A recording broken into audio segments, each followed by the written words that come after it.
ನಮಸ್ಕಾರ. G K. Manjunath, P M TV ಸಂಪಾದಕರು. ಸ್ನೇಹಿತರೆ, ಆ ಕೆಲವೊಂದು ಹಳ್ಳಿ ಕಡೆಯಲ್ಲಿ ಒಂದು ಭಾಷೆ ಬರುತ್ತೆ.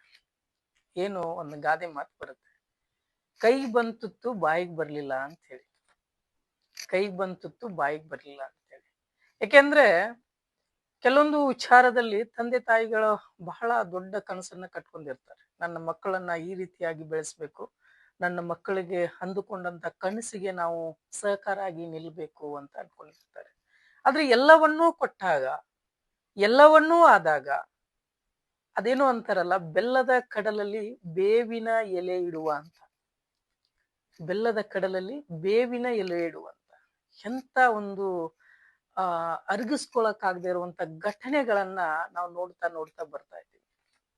ತುಂಬಾ ನೋವಾಗುತ್ತೆ, ತುಂಬಾ ಬೇಜಾರಾಗುತ್ತೆ. ಯಾಕೆ ಇದೇ ರೀತಿ ಆಗ್ತಾ ಇದೆ ಅನ್ನೋದು ಕೂಡ ನಾವು ಈಗಲಿಂದನೂ ಅಲ್ಲ, ಈಗಾಗಲೇ ಹಲವು ಸ್ಟಾರ್ಗಳಾಗಿರ್ಬೋದು ಅಥವಾ ಹೈಯರ್ ಆಫೀಸರ್ಗಳಾಗಿರ್ಬೋದು, ಸುಮಾರು ನಡೀತಾ ಇರುವ ಘಟನೆಗಳು. ಇಂಥ ಘಟನೆಗಳು ಯಾಕೆ ಆಗ್ತಾ ಇದೆ? ಇನ್ನೊಬ್ಬರಿಗೆ ಸ್ಫೂರ್ತಿ ಆಗಿರುವಂತ ಘಟನೆಗಳನ್ನೆಲ್ಲ ಇದು. ಇನ್ನೊಬ್ಬರು ಒಂದು ಹೆಜ್ಜೆಯನ್ನ ಹಿಂದೆ ತಗೋಬೇಕಾದಂತ ಘಟನೆ. ಸ್ನೇಹಿತರೆ, ನಾನು ಯಾವ್ದು ವಿಚಾರ ತಮ್ಗೆ ನಾನು ಹೇಳ್ತಾ ಇಲ್ಲ. ಏನು ಚಿತ್ರದುರ್ಗದ ಚಳ್ಳೀಕೆರೆ ಕ್ರಾಸ್ ನಲ್ಲಿ ನಡೆದಿರುವಂತ ಘಟನೆ. ಇನ್ನು 3 ಜನ ಅಧಿಕಾರಿಗಳು, ಇಬ್ರು ಆಸ್ಪತ್ರೆಯಲ್ಲಿ, ಒಬ್ಬರು ಸ್ಥಳದಲ್ಲಿ ಮೃತಪಟ್ಟಿರುವಂತ ಘಟನೆ ಬಗ್ಗೆ ನಾನು ನಿಮ್ಗೆ ಹೇಳ್ತಾ ಇದ್ದೀನಿ. ತಮ್ಗೆಲ್ಲ ಗೊತ್ತಿರೋ ವಿಚಾರ. ಆದ್ರೆ ಒಂದು ಮಾತ್ರ ಸತ್ಯ. ಯಾಕೆ ಒಂದ್ ಮಾತ್ರ ಸತ್ಯ ಅಂದ್ರೆ, ಒಂದೊಂದು ವಿಚಾರದಲ್ಲಿ, ಒಂದೊಂದು ಅನಿಸಿಕೆಯಲ್ಲಿ ಅಥವಾ ಅವರ ತಂದೆ ತಾಯಿಗಳ ನೋವನ್ನ ನೋಡಿದಾಗ, ಅವರ ತಂದೆ ತಾಯಿಗಳ ಮಿಡಿತವನ್ನ ನೋಡಿದಾಗ ಆಗುವಂತ ಅನುಭವ ಏನ್ ಗೊತ್ತಾ? ಏನಾದ್ರೂ ಆಗ್ಲಿ, ಇರೋ ದಿವಸ ನೆಮ್ಮದಿಯಾಗಿರ್ಬೇಕು ಅನ್ನೋ ಒಂದು ವಿಚಾರವನ್ನ, ಸಂದೇಶವನ್ನ ಬಹಳ ಸ್ಪಷ್ಟವಾಗಿ ಜಿ ಪರಮೇಶ್ವರ್ ಅವರು ಮುಟ್ಟಿಸಿದ್ರು. ಇವತ್ತು ಜವಾಬ್ದಾರಿಯನ್ನ ಹೊತ್ಕೊಂಡಿರ್ಬೋದು ಅಥವಾ ಕುಟುಂಬವನ್ನ ನಾವು ಸಂರಕ್ಷಣೆ ಮಾಡ್ತಾ ಇರ್ಬೋದು ಅನ್ಕೊಂಡಿರ್ಬೋದು. ಆದ್ರೆ ಎಲ್ಲಾನು ಕೊಟ್ಟು ಬಿಡ್ಬೋದು, ಆದ್ರೆ ನೆಮ್ಮದಿಯನ್ನ ಸರ್ಕಾರ ಕೊಡಲ್ಲ, ಯಾವ ಮಿನಿಸ್ಟ್ರು ಕೊಡಲ್ಲ. ಅಂತ ಒಂದು ವಿಚಾರವನ್ನ ಇವತ್ತು ತಮ್ಮ ಮುಂದೆ ನಾನು ಹೇಳೋದಕ್ಕೆ ಬಯಸ್ತಾ ಇದ್ದೀನಿ. ಸ್ನೇಹಿತರೆ, ಇದು ಪಿ.ಎಂ ಟಿವಿ ಕರ್ನಾಟಕದ ಒಂದು ಬಿಗ್ ಒಂದು ಮಾಹಿತಿ, ಒಂದು ವಿಷಯ. ಯಾಕೆಂದ್ರೆ ಕೆಲವೊಂದು ವಿಚಾರಗಳನ್ನ ನೋಡಿದಾಗ ಒಬ್ಬ IAS ಅಧಿಕಾರಿ ಅಥವಾ ಒಬ್ಬ ಅತ್ಯಂತ ಉನ್ನತ ಶಿಕ್ಷಕ ಆಗಿರ್ಬೋದು ಅಥವಾ ಜಡ್ಜಿಗಳಾಗಿರ್ಬೋದು, ತಾವು ಆನ್ಲೈನ್ ನಲ್ಲಿ ಹರಿದಾಡ್ತಾ ಇರುತ್ತೆ. ತುಂಬಾ ಬಹಳ ಸ್ಪಷ್ಟವಾಗಿ ವಿಷಯಗಳನ್ನ ಹೇಳ್ತಾ ಇರ್ತಾರೆ. ಯಾವತ್ತು ಯಾರನ್ನು ಕೀಳಾಗಿ ನೋಡ್ಬೇಡಿ.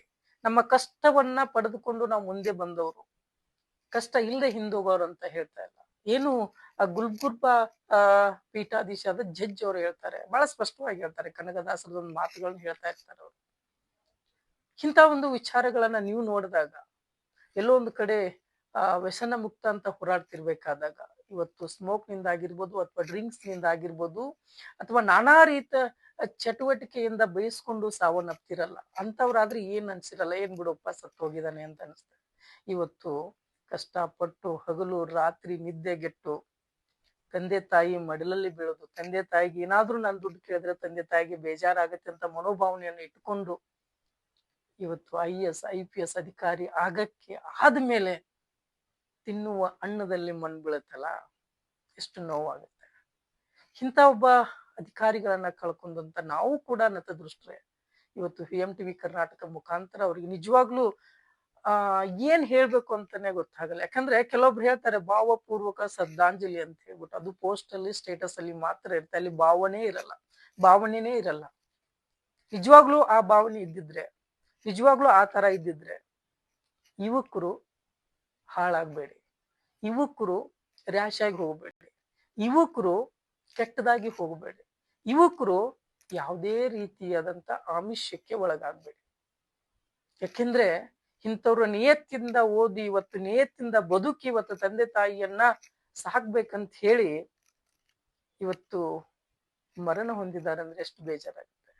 ನೀವು ಇರುವಷ್ಟು ದಿನ ಬರೀ ನಿಮ್ಮ ಶೋಕಿಯಲ್ಲಿ ಬದುಕ್ತಾ ಇದ್ದಾಗ, ಇಂಥ ವಿದ್ಯಾರ್ಥಿಗಳು ಮರಣ ಹೊಂದಿದಾಗ, ಇಂಥ ವಿದ್ಯಾರ್ಥಿಗಳು ಸಾವನ್ನಪ್ಪಿದಾಗ ಎಷ್ಟು ನೋವಾಗುತ್ತಲ್ವಾ. ನಿಜವಾಗ್ಲೂ ನೋವಾಗುತ್ತೆ. ಈ ಕುರಿತಾಗಿನೂ ಕೂಡ ಆ ಸ್ಥಳದಲ್ಲಿನೂ ಕೂಡ ಏನು ಜಿ ಪರಮೇಶ್ವರ್ ಅವರು ಭೇಟಿ ಕೊಟ್ಟಿದ್ರು. ಸಂಬಂಧಪಟ್ಟಂತ ಅಧಿಕಾರಿಗಳಿಗೆ ಹಲವಾರು ರೀತಿ ನಡೀತೆ ಕಾನೂನು ಚೌಕಟ್ಟಲ್ಲಿ ಏನಿರುತ್ತೆ ಅದ್ರಲ್ಲಿ ನಡೆಯುತ್ತೆ.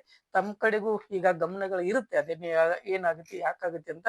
ಬಟ್ ಈ ಸುದ್ದಿಯನ್ನ ನಾವು ಅವತ್ತೇನೆ ಪ್ರಸಾರ ಮಾಡ್ಬೇಕಾಗಿತ್ತು. ಬಟ್ ಆ ಪ್ರಸಾರ ಮಾಡುವ ಶಕ್ತಿ ನಮಗಿರ್ಲಿಲ್ಲ. ಆ ನೋವು ನಮ್ಗೆ ಕಾಡ್ತಾ ಇತ್ತು.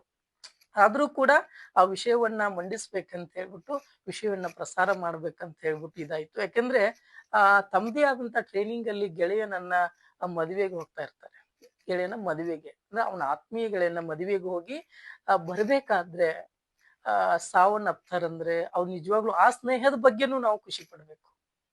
ಕೊನೆಯ ಭೇಟಿ ಸ್ನೇಹ ಅನ್ನೋದು ಕೂಡ ಇಂತ ಒಂದು ವಿಚಾರ ಅಲ್ವಾ. ಆ ಸ್ನೇಹಿತನಿಗೆ ಯಾವ ರೀತಿ ಆಗ್ಬೇಕು, ಇದ್ರೂ ಕೂಡ ಸತ್ತಂಗೆ ಅನ್ನೋ ಒಂದ ಮನೋಭಾವನೆ ಹುಟ್ಟುತ್ತಾ ಇರುತ್ತೆ. ನಿಜವಾಗ್ಲೂ ಅಲ್ವಾ. ಸ್ನೇಹಿತರೆ, ತಾವುಗಳು ಅರ್ಥ ಮಾಡ್ಕೋಬೇಕು, ಯುವಕರು ಅರ್ಥ ಮಾಡ್ಕೋಬೇಕು. ಇವತ್ತು ಎಲ್ಲಾನು ಇದ್ದು ಇವತ್ತು ಸಾವನ್ನಪ್ತಾರಂದ್ರೆ ನಿಜವಾಗ್ಲೂ ಕೆಟ್ಟ ಘಟನೆ ಆಗುತ್ತೆ. ಈ ಸ್ಟೋರಿಯನ್ನ ಯುವಕರಿಗೋಸ್ಕರ ಮತ್ತು ರ್ಯಾಶ್ ಆಗಿ ಡ್ರೈವಿಂಗ್ ಮಾಡೋರಿಗೋಸ್ಕರ, ಆಮೇಲೆ ಕಷ್ಟಪಟ್ಟು ಓದೋ ವಿದ್ಯಾರ್ಥಿಗಳು ಯಾವತ್ತು ಭಯನ್ನ ಪಡಬೇಡ್ರಿ. ಏನೋ ಆಗ್ತಾ ಇರುತ್ತೆ, ಆದ್ರೆ ನಿಮ್ಮ ಛಲವನ್ನ ಬಿಡಕ್ ಹೋಗ್ಬೇಡಿ. ಮುಂದೆ ಹೋಗಿ ಯಾವುದೇ ರೀತಿಯಾಗಿ ಗೆಲ್ತೀರಾ ಅನ್ನೋದಕ್ಕೆ ಈ 3 ಜನನು ಸಾಕ್ಷಿ. ಈ 3 ಜನ ಕೊನೆಗೂ ಕೂಡ ಎಲ್ಲಾ ವಿದ್ಯಾರ್ಥಿಗಳಿಗೂ ಇವರೊಂದು ಉದಾಹರಣೆಯಾಗಿ ಸಾವನ್ನಪ್ತಾರೆ ಅಂದ್ರೆ ಅದು ನಿಜವಾಗ್ಲೂ ಖುಷಿ ಆಗ್ಬೇಕು. ಯಾಕೆಂದ್ರೆ ಸಾವಲ್ಲಿನೂ ಕೂಡ ಒಂದು ಉದಾಹರಣೆಯಾಗಿದ್ದಾರೆ ಅಂದ್ರೆ ನಿಜವಾಗ್ಲು ನಾನು IAS IPS ಓದ್ತಾ ಇದ್ದೀನಿ, ನಾನು ಫೇಲ್ ಆಗಿದ್ದೀನಿ ಅಂತ ಹೇಳ್ಬಿಟ್ಟು ಸಾವನ್ನಪ್ಪಿದ್ರೆ ಅದು ಅಷ್ಟು ಮ್ಯಾಟರ್ ಆಗ್ತಿರ್ಲಿಲ್ಲ. ಆದ್ರೆ ಆ ಹುದ್ದೆಯಲ್ಲಿ ಅಲಂಕರಿಸಿ ಇನ್ನೊಬ್ಬ ವಿದ್ಯಾರ್ಥಿಗಳಿಗೆ ಒಂದು ಉದಾಹರಣೆಯಾಗಿ ಸಾವನ್ನಪ್ತಾರಲ್ಲ, ಸಾವಿನಲ್ಲಿನೂ ಗೆದ್ದ ವೀರರು ಇವರೆಲ್ಲ. ಸಾವಿನಲ್ಲಿ ಗೆದ್ದ ವೀರರು. ಸ್ನೇಹಿತರೆ, ಈ ವಿಚಾರದ ಕುರಿತಾಗಿ ತಮ್ಮ ಮುಂದೆ ನಾನು ಬಹಳ ಸ್ಪಷ್ಟವಾಗಿ ಹೇಳಿದೀವಿ. ತಮ್ಮ ಅನಿಸಿಕೆ ಏನು, ಅಭಿಪ್ರಾಯ ಏನು, ಮಂಜುನಾಥನ ಬಗ್ಗೆ, ಸಚಿನ್ ಬಗ್ಗೆ, ಅಂಬರೀಶ್ ಅವ್ರ ಬಗ್ಗೆ ಏನ್ ಅನ್ಸತ್ತೆ ಅನ್ನೋದು ಕೂಡ ನಮ್ಮ PMTV ಕರ್ನಾಟಕದಲ್ಲಿ ಕಮಿಟ್ ಮಾಡಿ. ಮತ್ತೊಂದು ವಿಶೇಷ ಸ್ಟೋರಿ ಒಂದಿಗೆ ಬರ್ತೀನಿ. ನಿಮ್ಮ GK ಮಂಜುನಾಥ್. ನಮಸ್ಕಾರ.